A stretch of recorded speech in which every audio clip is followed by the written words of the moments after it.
Good morning, dear student. Now today we have to continue chapter 16. Chapter 16 को हम continue कर रहे हैं और एक्सरसाइज 16.2 कंटिन्यू कर रहे हैं. क्लियर. 16.1 हमने कर ली कंप्लीट.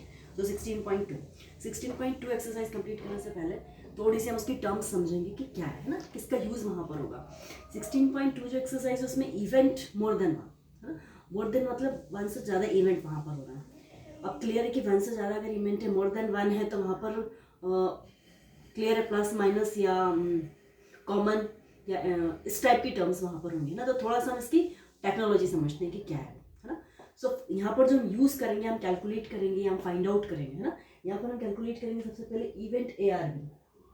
ए आर बी का मतलब ए आर बी, या तो ए या बी है ना. इसका मीनिंग है आएगा आपके पास ये क्वेश्चन में सॉल्व करने के लिए.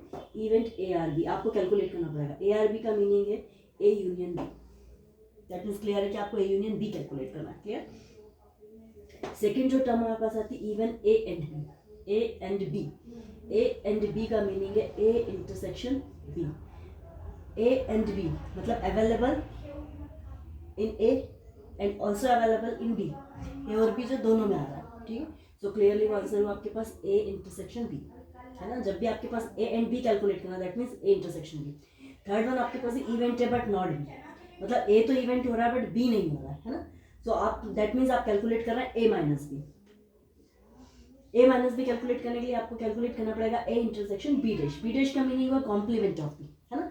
मतलब बी में जो एलिमेंट आ रहा है, रिमेनिंग एलिमेंट जो बी में आ रहा है उसे छोड़कर है ना, वो होता है बी डैश. क्लियर. तो क्लियर है कि बी नहीं है वहाँ पर, ए माइनस बी है, तो आप कैलकुलेट करेंगे A intersection B dash. Same condition B but not A, तो आप कैलकुलेट करेंगे A intersection A dash intersection B dash. ये वाला बी माइनस ए. सेकेंड आपके पास आता है म्यूचुअली एक्सक्लूसिव. म्यूचुअली एक्सक्लूसिव का मीनिंग है टू इवेंट्स है ना, और वन बाय वन मतलब एक के बाद दूसरा है ना. दोनों एक साथ नहीं हो रहा है, एक के बाद एक है ना.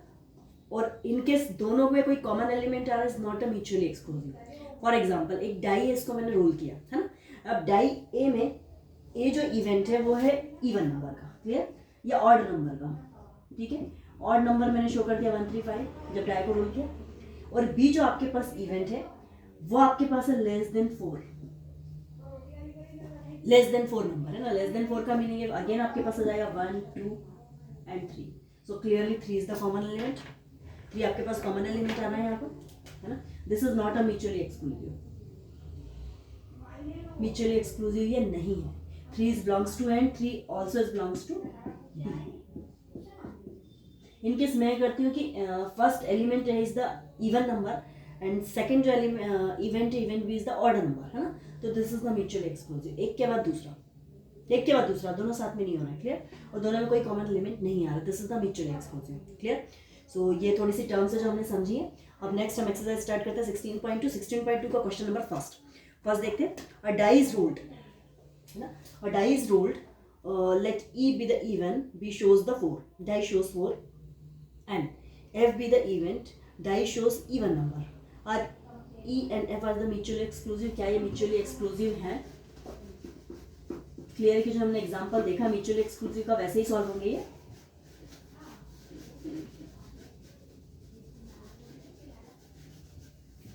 क्लियर. यही शो कर देते हैं हम इसको.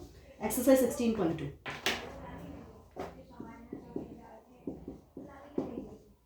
Question number first. Clear. Question number first आपके पास है let E be the event die. एक डाई है जैसे रोल किया है. ठीक है. क्लियर है कि 1 2 3 4 5 6 एनी वन कोई एक नंबर आएगा. अब ए जो आपको दिया गया इवेंट ई जो आपके पास है डाई शोज 4. डाई क्या शो करता है 4. क्लियर. और एफ कौन सा इवेंट है आपके पास? F is the event. Die shows even number. Die shows even number that means clear है कि 2 4 and 6. Clear. So 4 is the common. 4 common आ रहा है यहाँ पर. So this is not mutually exclusive. या म्यूचुअली एक्सक्लूसिव नहीं है. क्वेश्चन में आपसे पूछा क्या E and F are the mutually exclusive. So not है ना. 4 is belongs to E and also 4 is belongs to F. So not mutually exclusive. ठीक है. म्यूचुअली एक्सक्लूसिव ये नहीं है. क्लियर. सेकेंड आपसे कहा गया question number second. Question number second में थोड़ा सा मैं आपको एक्सप्लेन कर देती हूँ. A die shown thrown and describe the following events. मतलब एक डाई है जिसे थ्रो किया गया है, रोल किया गया है. ठीक है, अब आपको बताना है following. Number A, a number is less than 7. Number is less than 7. 7 से लेस देन नंबर कौन से होंगे? 1 2 3 4 5 6 और नंबर्स. ठीक है, तो 6 आंसर होगा आपके पास. बी आपके पास है a number greater than 7. 0. A number greater than 7. 7 से ग्रेटर वाला नंबर, क्योंकि डाई जब हम रोल करेंगे तो 6 ही नंबर आएगा. 7 से ग्रेटर 7 भी नहीं होगा, और 7 से ग्रेटर तो नॉट पॉसिबल. तो क्लियर, 0 आंसर होगा इसका. C, multiple of 3. Multiple of 3, 3 and 6 2 है ना.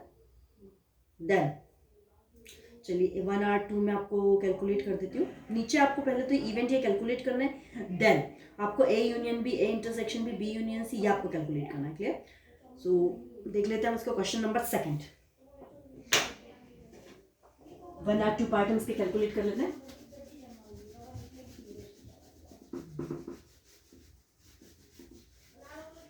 Question number second.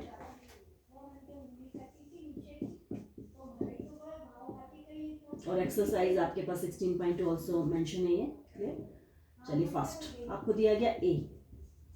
ये आपके पास जो इवेंट है a number less than 7. Number less than 7, 1 से 7 से लेस, मतलब 1 2 3 4 5 and 6. Clear. Okay, so B अब आपके पास कौन सा इवेंट है? B is greater than 7. So greater than 7 is 0. कोई भी एलिमेंट नहीं होगा वहाँ पर, 0 होगा. Then third one, C a multiple of 3.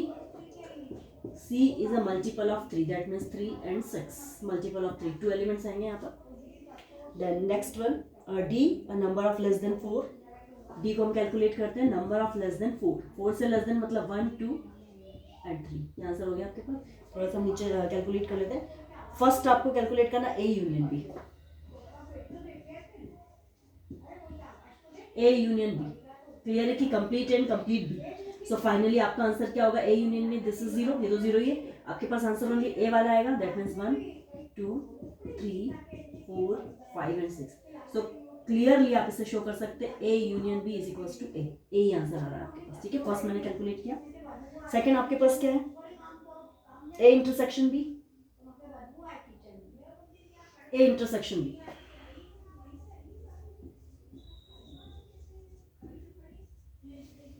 ए और बी में जो कॉमन आ रहा है वो, दैट मीन्स 5. कोई भी कॉमन नहीं आ रहा, 5 तो कॉमन रहेगा. क्लियर.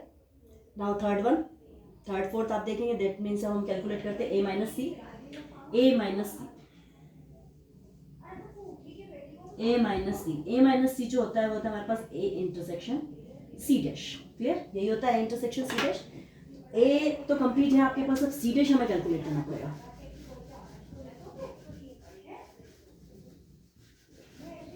सी डैश आपके पास क्या होगा? क्लियरली ए तो आपके पास ही है ना. And now C dash. C में जो आंसर आपके पास आ रहा है, C is the 3 6. So clearly 3 और 6 को रिमेनिंग, इसको छोड़कर बाकी जो आएगा वही आंसर होगा हमारे पास. तो 1 2 4 5. Clear, this is C dash and A 1 2 3 4 5 6 ये हो गया हमारे पास. अब इसमें हमें देखना है कॉमन एलिमेंट कौन सा है. क्लियर. सो आप कैलकुलेट कर लें A minus C, that means common element. Common element क्या आ रहा है यहाँ पर? ए और सी में 1 आ रहा है आपके पास, 2 आ रहा है. Now 4 and 5. Clear. 1 2 4 and 5. Clear. 1 second, हमें यहाँ कैलकुलेट करना A minus C dash, that means common element. ठीक है.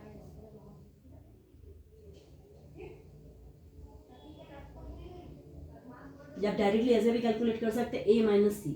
ए माइनस सी का मीनिंग है ए और सी में जो कॉमन आ रहा है उसे लेस माइनस करके, है ना. तो आपके पास जो सी में कॉमन आ रहा है 3 और 6, आप ऐसे भी कैलकुलेट कर सकते हैं. 3 और 6 आपके पास आ रहा है, तो 3 और 6 को आप माइनस कर दो, रिमेनिंग जो आएगा वो आपके पास आंसर हो जाएगा ए में. ठीक है, तो आप ऐसा भी कैलकुलेट कर सकते हैं, इंटरसेक्शन भी कैलकुलेट कर सकते हैं. ठीक है. सो रिमेनिंग क्वेश्चन आप सॉल्व करेंगे इसके. और question number 3 is the most important question. Important question mostly exam में आता है ये question number 3. So next videos में हम देखते हैं क्वेश्चन नंबर 3. ओके.